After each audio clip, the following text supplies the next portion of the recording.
Hi friends, ఒక joke చెప్తా. మా ఆయన ఎప్పుడు కొన్ని పట్టుకున్నా కూడా చుట్టాలు వస్తున్నారు.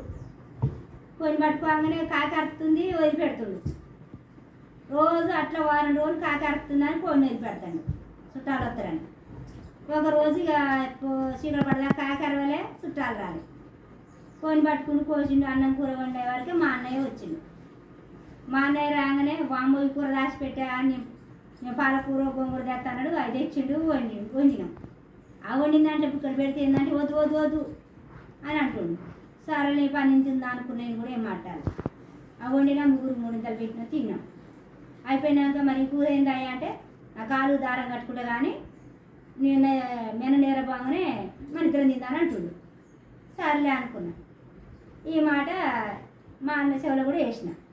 ఆయన మా ఆయన కట్టుకుంది కానీ నిద్రపోగానే మా అన్న దారం ఇప్పుకొని కట్టుకుంది. ఆ దారం గుంజగానే మా అన్నయ్య వచ్చిండు, అన్నం పెట్టిన తిన్నాడు. మళ్ళీ ఇప్పి ఆయన కాలు కట్టిండు. ఇక తెల్లారి పొద్దున్నే నేను పోతే చెల్లని పోయిండు. నేను కాలు దారం కట్టుకుని ఆ దారం గుంజలే నాకు అన్నం పెట్టలే అంటుండు. మరి నేనేం చేయను, అయ్యా అన్నం కూర నువ్వే తింటివి ఎరగనట్టే ఉంటివి అని నేను అన్నా. అంటే ఓ అమ్మ ఇది అక్కడ పాప ఈ అన్నం కూర మెన్నే తిన్నట్టుంది అంటే మరి అదే వండేదాంట్లో బుక్కడ తింటే ఇదానికి ఎందుకుండా. హాయ్ ఫ్రెండ్స్, మీకు నచ్చితే మాత్రం ఇది లైక్ చేయండి, షేర్ చేయండి. ఎవరైనా అలా చేయొద్దు.